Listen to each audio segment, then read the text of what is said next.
Hello guys! Welcome back again to my YouTube channel. In this video, ituturo ko sa inyo kung paano nga ba ako nagda-download ng mga sound effects, video clip effects para sa ating editing for YouTube videos. So yan ang ituturo ko sa inyo. Just keep on watching. Punta na tayo sa ating cellphone.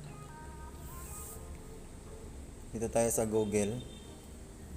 So first natin gagawin guys, pasok tayo sa Google and then type natin dito sa search yung YouTube to MP3. So ito. So mapunta tayo dito, tap natin itong YouTube to MP3 converter.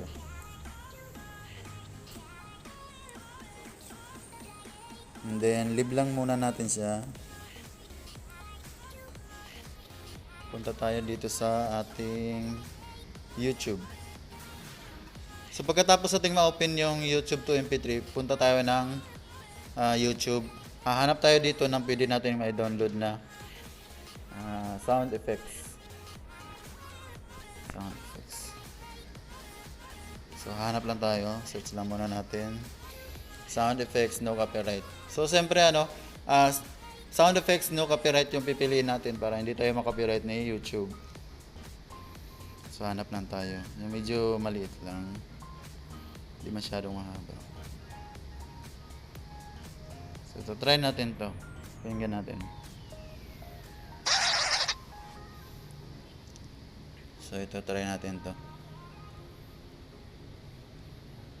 So kung makikita nyo itong share na arrow, type natin to guys. And then copy link.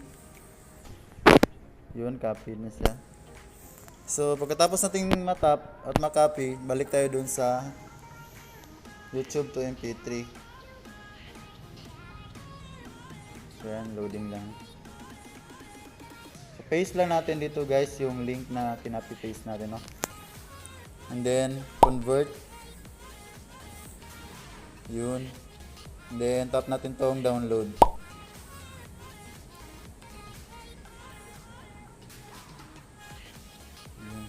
May ads, merong ads. Next lang natin. So bumalik sa ano. So yun guys, kita natin dito sa na-download na siya. So complete download. Bukan natin pakinggan.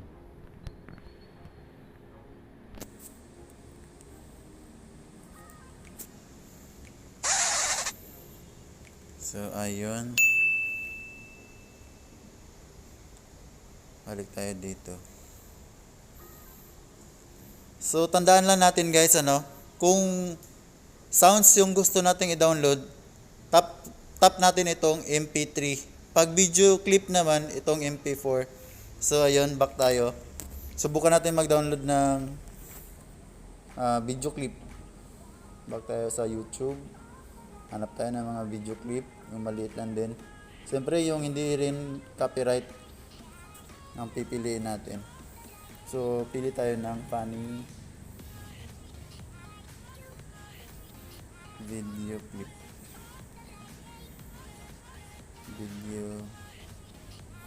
Pwede na to, funny videos effect, no copyright.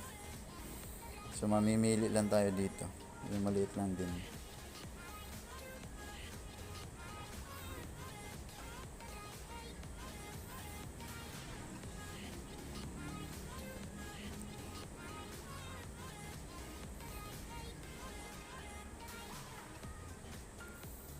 Subukan natin ito.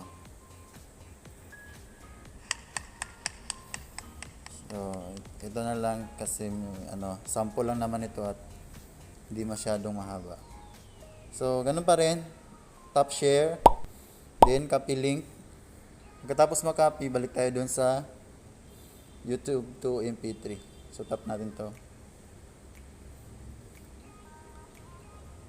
Then paste natin. So ayun, na-paste na. And then dahil video yung kukunin natin, siyempre kagaya na sinabi ko kanina, pag video clip or video MP4, so MP4 tayo. Then convert. Checking video. Loading ng kaunti. Then tap natin download. Ayun, mapapansin sa baba, downloaded na siya. So ayun lang guys, ganun lang po kadali mag-download ng sound effects and video clip effects. So check natin sa file manager natin kung talaga bang na-download. So ito, tap natin download. So kung mapapansin nyo, marami na din akong dinownload na mga music at saka photos. So hanapin lang natin.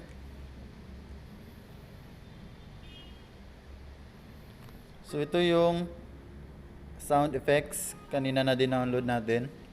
Open lang natin. So ayun. Pumasok. Then hanapin natin yung isa. Video clip. So ito. Tingnan natin. So ayun guys. Ganun lang po kasimpleng mag-download. And then pwede na natin siyang gamitin sa pang-edit natin. So ayun guys, ganun lang po kadaling mag-download ng mga sound effects at video clip effects gamit yung cellphone natin. So kung may natutunan kayo sa video na ito guys, pakisuporta naman po ng channel natin. Just click the subscribe button and hit the notification bell para lagi po kayong updated sa mga bagong videos na i-upload ko. Thank you. What's up guys?